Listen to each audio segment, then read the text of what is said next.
Gang gang, 2020. Gang gang, 2020. Gang gang, 2020. Gang gang. Yang gang, 2020. Yang gang, 2020. Yang gang, 2020. Yang gang, yeah, yeah. Yang gang, 2020. Yang gang, 2020. Yang gang, 2020. Yang gang, yeah. I want 1,000 a month, 1,000 a month. I want 1,000 a month, 1,000 a month. Let's get this bread, freedom dividend. Are all y'all paying attention? Automation gonna sweep the nation unless we get him in. Andrew Yang, 2020 freedom dividend. Yang gang, 2020. Yang gang, 2020. Yang gang, 2020. Yang gang, yeah, yeah. First we get this money, then on 420. He gonna give some high fives to some high guys. Decriminalize marijuana so we can smoke if we wanna. Down with the opioid trend, up with the mental health thing, yeah. Math, yo, it's just math. Yo, it's simple math.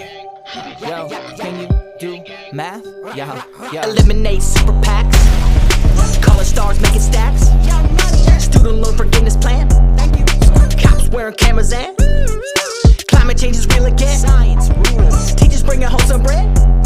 Medicare for every citizen. That's nice. Andrew Yang, 2020 freedom dividend. Yang gang, 2020. Yang gang, 2020.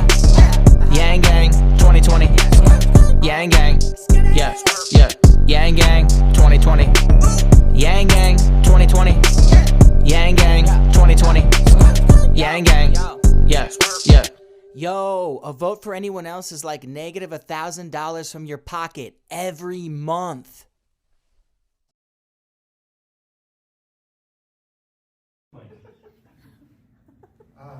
Not a plant. I don't know what exactly.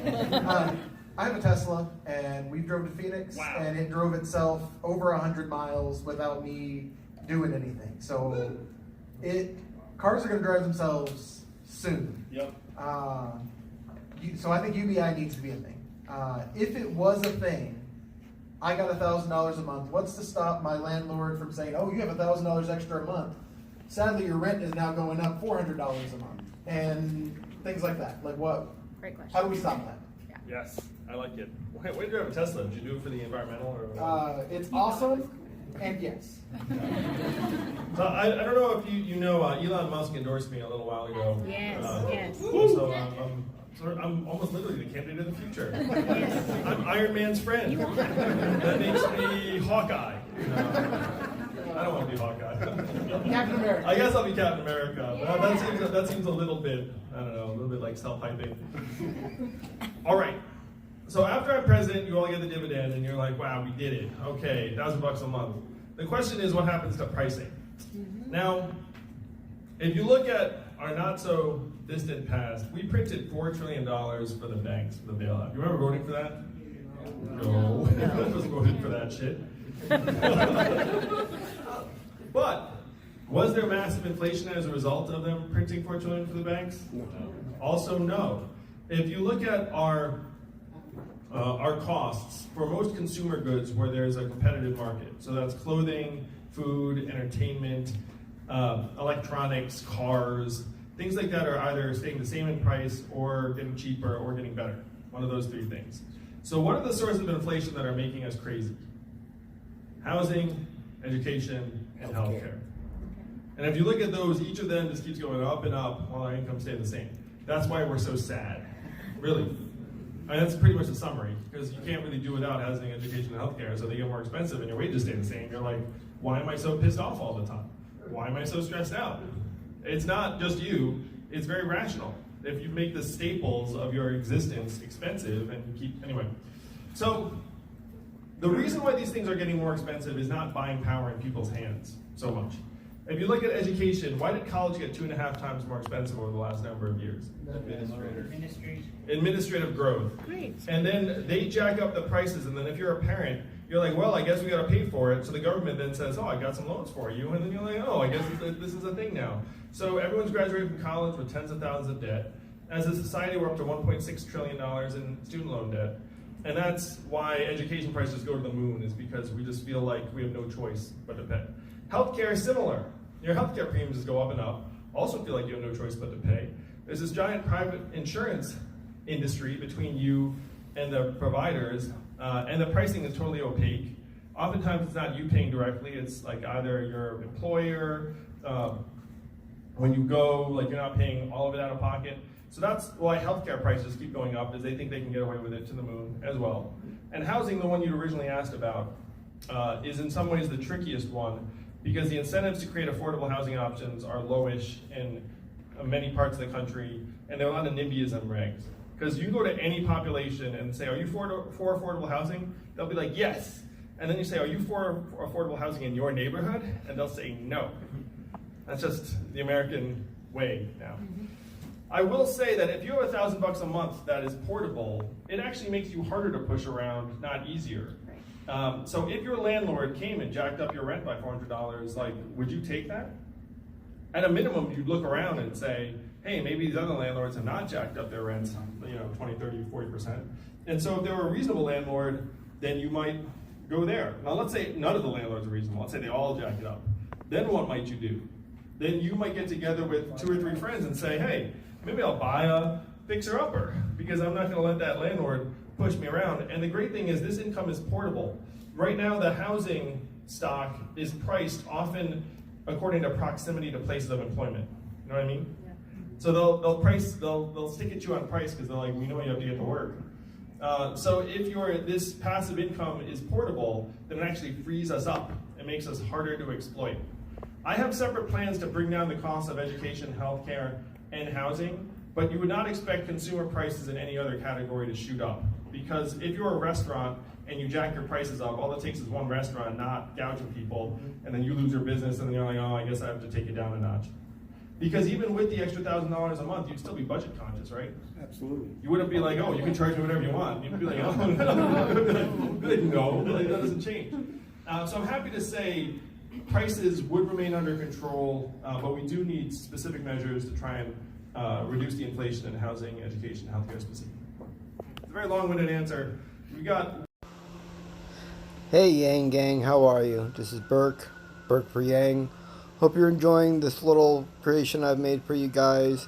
Please sit back, relax, listen, enjoy, and help get the word out for Andrew Yang. Gang, gang, trickle up. Get up. It's time to go. It's getting late in the day, and time is running short. I need you to see what I see. It has been my job for the past 6 years to create jobs. We're all about to lose on an epic scale. In 2016, something started bothering me, a feeling I couldn't seem to shake. As I crisscrossed the country, I often found places that seemed to be in the midst of long-term decay. I ate in diners where I was one of very few customers they'd see all day, drove past boarded-up businesses and for sale signs, walked into derelict buildings and factories. It was less the buildings and surroundings and more the people. They seemed despondent and depressed, like their horizons had been lowered to simply scraping by. It felt like a cry for help. The overall feeling was one of defeat and downtroddenness. It felt like the metaphorical water level in many places had risen and overtaken whole communities. I would often fly back to Manhattan or Silicon Valley after a trip and think, I can't believe I'm still in the same country, struggling to understand and share what I'd seen. I'd sit down for dinner with my friends and feel like a character in a play about people who ate well while the world burned. The problems are just getting worse. What the heck is happening to the United States? In the 1970s, over 20% of workers were unionized. Some economic problems existed. Growth was uneven and inflation periodically high.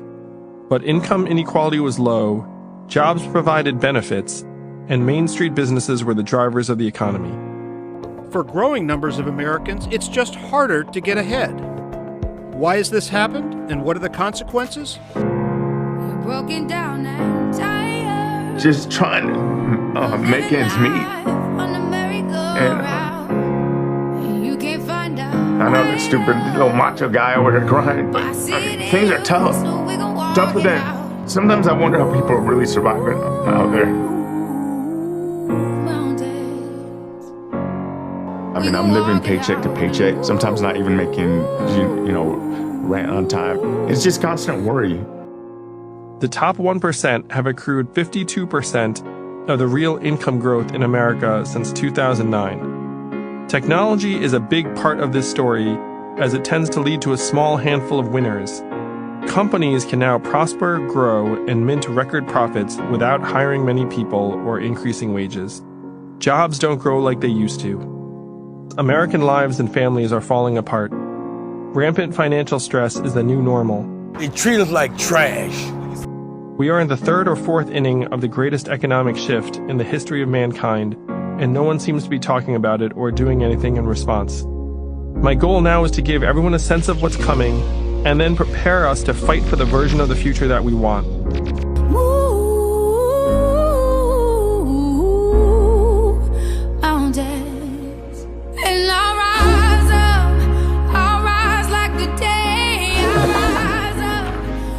Hey Joseph, this is my husband Jose. It's great to meet you both. It was incredible spending time with Joe and Jose and learning about their lives.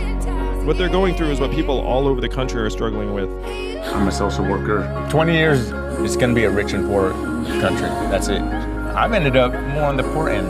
I'm screwed. I mean, if I thought that this country was on the right track, I'd never be doing what I was doing. Today marks 1 week since 22 people were shot and killed while shopping at Walmart.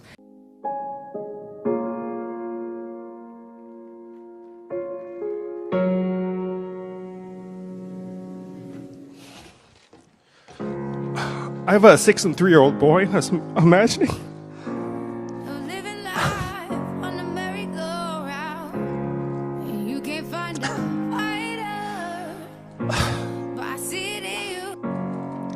I was imagining it was one of them that got shot and the other saw it.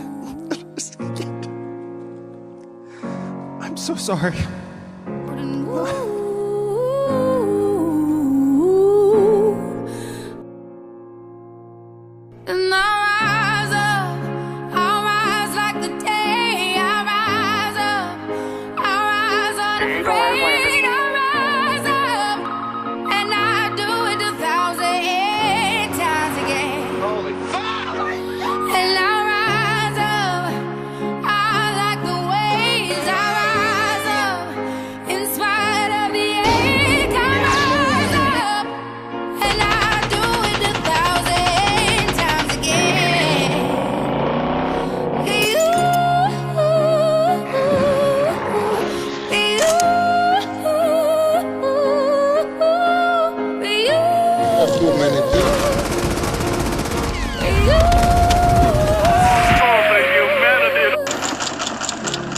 The silence is in my head, and it feels like it's getting hard to breathe.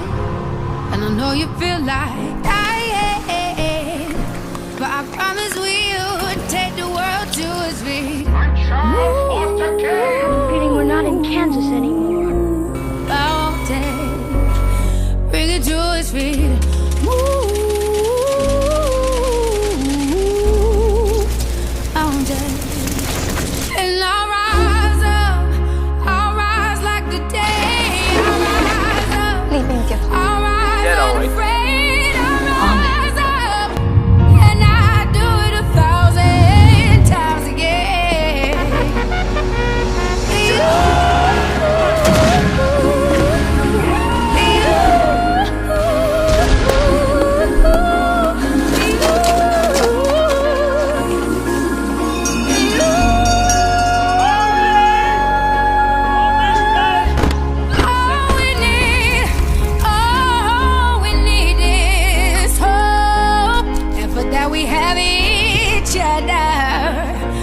For that we have each other, and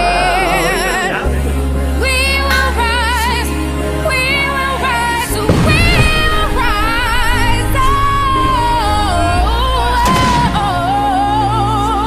we'll rise.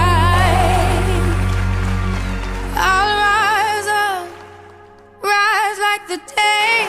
I'll rise up in spite of the air. again.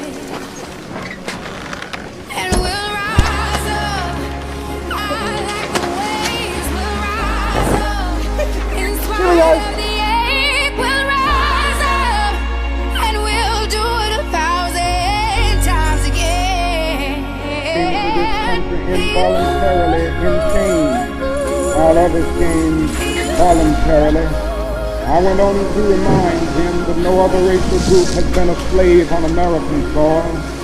I went on to remind him that the other problem that we have faced over the years is that the society placed a stigma on the color of the Negro, on the color of his skin, because he was black.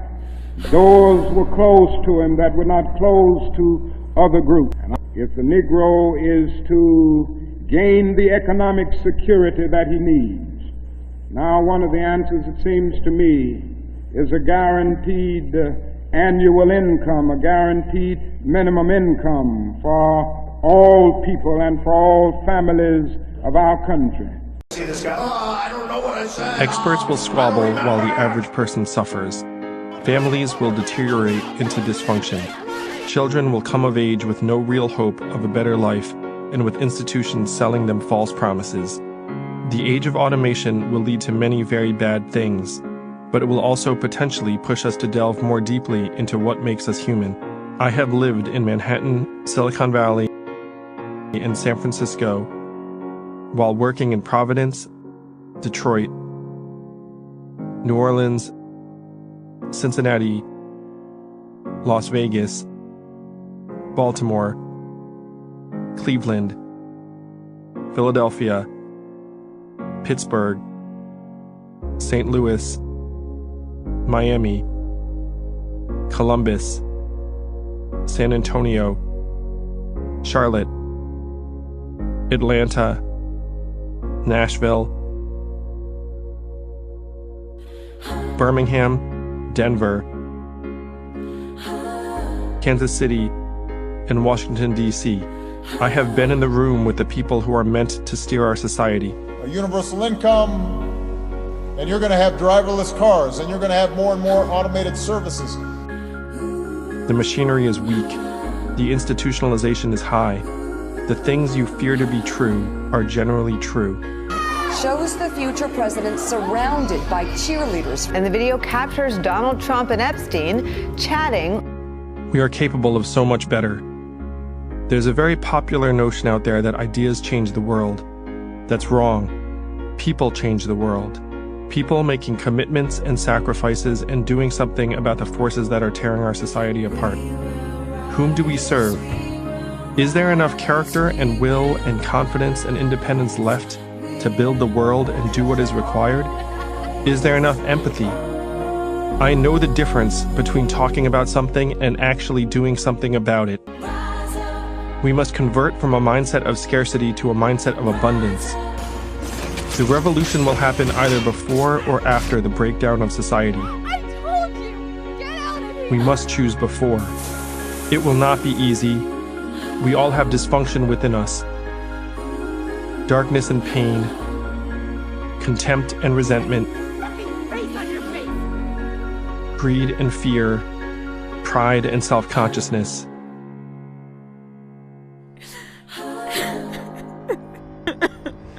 Through all of the doubt, the cynicism, the ridicule, the hatred and anger, we must fight for the world that is still possible.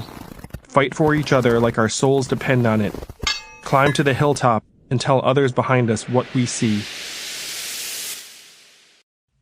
What do you see? I just want to do God's will. And He's allowed me to go up to the mountain. And I've looked over and I've seen the promised land. I may not get there with you, but I want you to know tonight that we as a people will get to the promised land. And build the society we want on the other side. The rest of you get up. It's time to go. A dedicated group of the right people can indeed change the world. The better world is still possible. Come fight with me. And we'll rise up.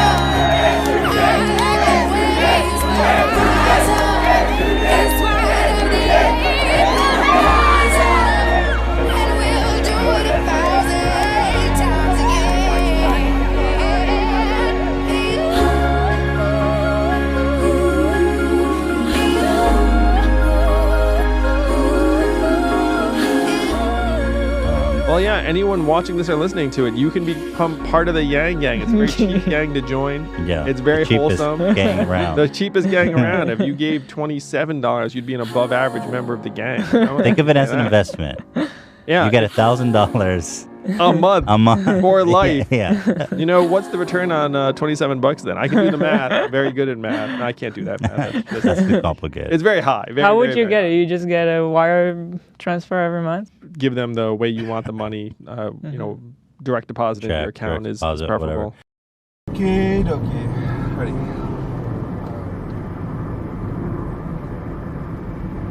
So, if you wouldn't mind, do you mind just telling the people why you support Yang? Why you do what you do? I don't mind at all. Hey guys, what's up? I'm Chris. I'm from San Diego, California. I moved to Las Vegas 2 months ago. I love Yang so much, and the reason is his policies and the way he is, his communication style. Every time there's a candidate, it's usually just their ability to rally people up, and it's not really substantial and substantive. But Andrew Yang is that. He's both. He's got the substance, and he has the empathy, and the communication, and sincerity. And I think those together make a leader that we can all love and get behind, and we can make a good example for the whole world. Because right now, our example is bad. So let's make it a good example. And I just love promoting Yang, and I think everyone should promote it as well. And I'm going on and on. Burke, do you have more questions, or is that it? Just wanted to know why you Yang. I want to know why Yang as well, so I think about it, and I think, you know what?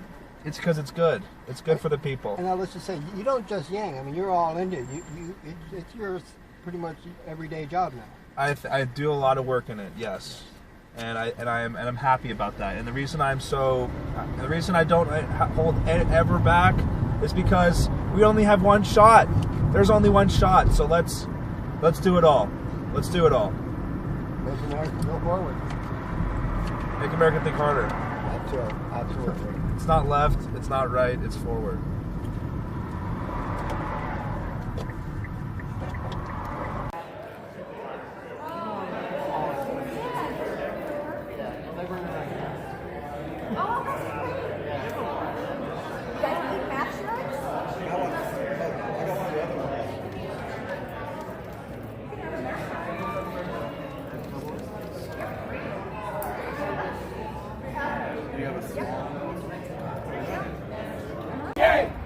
What's the opposite of Donald Trump? That's the long one. I said, what's the opposite of Donald Trump? You know it? Oh, sorry. It's great. Yang beats Trump! Yang beats Trump! Yang beats Trump! Yang beats Trump! Yang beats Trump! Yang beats Trump! Yang beats Trump! Let him know, Nevada! Yang beats Trump! When I say Nevada, you say vote Yang, Nevada. Vote Yang, Nevada. Vote Yang. When I say Nevada, you say vote Yang, Nevada. Vote Yang. Burke for Yang here. Thanks once again for watching. Thanks once again for listening.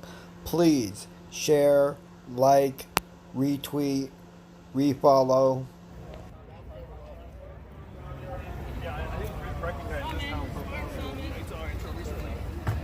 Thanks, Burke. Thank you.